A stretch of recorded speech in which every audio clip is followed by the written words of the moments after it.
कर्जत खालापूर विधानसभेचे माजी आमदार सुरेश लाड यांच्या जन्मदिनी त्यांच्या चाहत्यांनी समाज बांधिलकी जपण्याचा ध्यास घेतलाय। येणाऱ्या नवरात्री उत्सवानिमित्त येथील जीर्ण अवस्थेतील प्रसिद्ध असलेलं कोठारी देवीचं मंदिर सुशोभीकरण करून पूर्ण होणार आहे।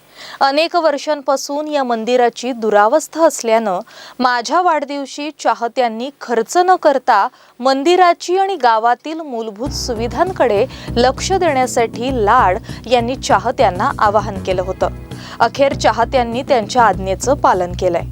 शांत, संयमी आणि शुद्ध चारित्र्य म्हणून ओळखले जाणारे माजी आमदार सुरेश लाड यांच्या काळात खऱ्या अर्थानं कर्जत खालापूर विधानसभेचा चेहरा मोहरा बदलला।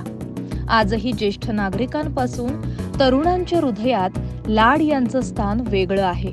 साधी राहणी आणि उच्च विचारसरणी असलेले लाड यांनी कधी प्रसिद्धीच्या झोतात राहणं पसंत केलं नाही आणि म्हणूनच त्यांनी केलेल्या कामाचा कुठेही गवगवा झालेला दिसला नाही।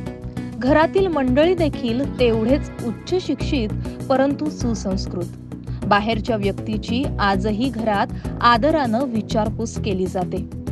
लाड यांचा मागील काळ फार धकाधकीचा राहिलाय। आरोग्याच्या समस्येनं ते पीडित असल्यानं त्यांना कार्यकर्त्यांपर्यंत पोहोचता येत नाही। दरम्यान 9 ऑक्टोबर त्यांचा वाढदिवस। मतदारसंघात प्रथमच असा आमदार असावा की ज्यानं आपला वाढदिवस साधेपणात आजवर साजरा केला असावा।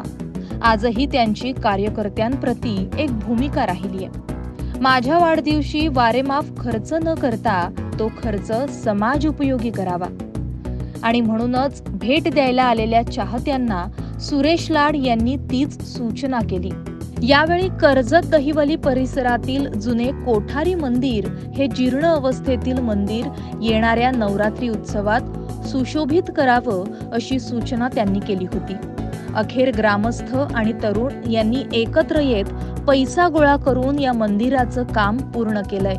तसंच देवीकडे लाड यांच्या आरोग्याची आणि येणाऱ्या विधानसभा निवडणुकीत पुन्हा एकदा आमदार होण्याची संधी प्राप्त हो असं साकडं देखील घातलंय।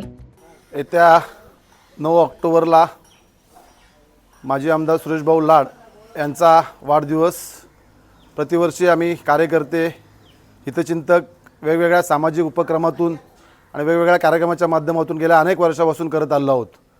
येत्या 9 ऑक्टोबर रोजी सुद्धा अनेक सामाजिक उपक्रमाच्या बरोबरच यावर्षी हा कार्यक्रम अतिशय आनंदात आणि जरा थोडासा जोशपूर्ण वातावरणात व्हावा यासाठी आमच्या तरुण सहकारी ग्रामस्थांनी भाऊंकडे या कार्यक्रमाच्या रूपरेषे संदर्भात चर्चा केली।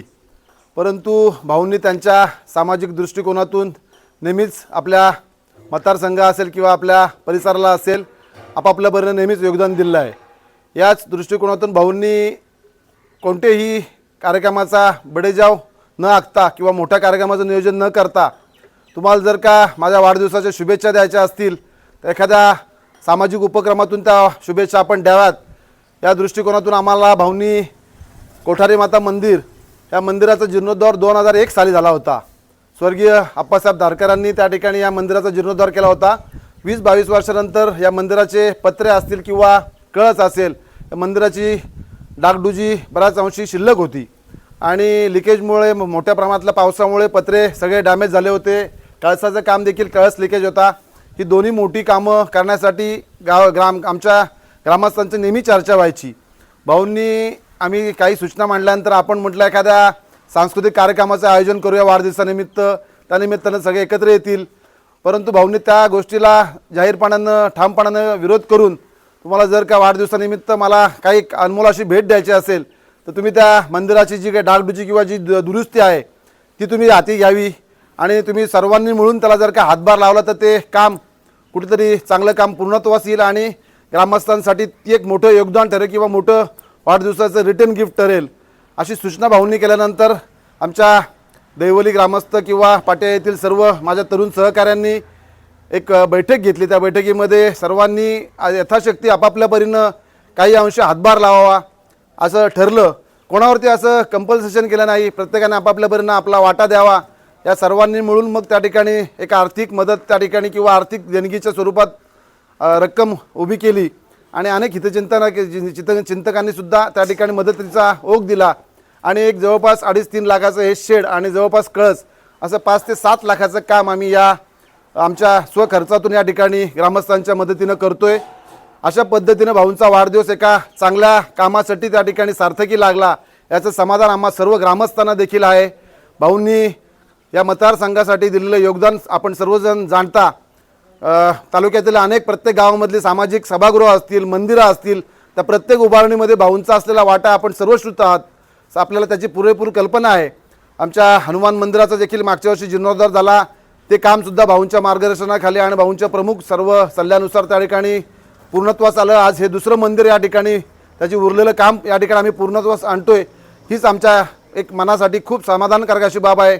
माता कोठारी माता या नवरात्रीच्या अगोदर हे मंदिर अतिशय चांगल्या पद्धतीनं त्या ठिकाणी लोकांच्या भाविकांच्या दर्शनासाठी खुलं होईल अशी आशा या प्रसंगी व्यक्त करतो. आणि आमच्या ग्रामस्थांच्या वतीनं येत्या 9 ऑक्टोबर रोजी भाऊंना कोठारी मातेनं उदंड असं आयुष्य द्यावं आणि कर्जत खालापूरच्या भविष्यातील वाटचालीसाठी भाऊंनी तयार राहावं यासाठी त्यांना परमेश्वरानं एक शक्ती आणि उत्तम आरोग्य द्यावं अशी कोठारी माताचरणी प्रार्थना करतो. भाऊंना आमच्या सर्व ग्रामस्थांच्या वतीनं हितचिंतकांच्या वतीनं या ठिकाणी येत्या 9 ऑक्टोबर रोजीच्या मनापासूनच्या शुभेच्छा देतो. धन्यवाद. एकूणच देवीच्या चरणी ग्रामस्थांनी केलेली ही प्रार्थना माजी आमदार सुरेश लाड यांच्या प्रकृतीत सुधारणा करून त्यांचं आरोग्य वाढवून त्यांना पुन्हा एकदा विधानसभेत संधी देऊन देवी भक्तांना पावणार का हे पाहणं महत्त्वाचं ठरणार आहे. महाराष्ट्र न्यूज 24 साठी संजय मोहिते, कर्जत.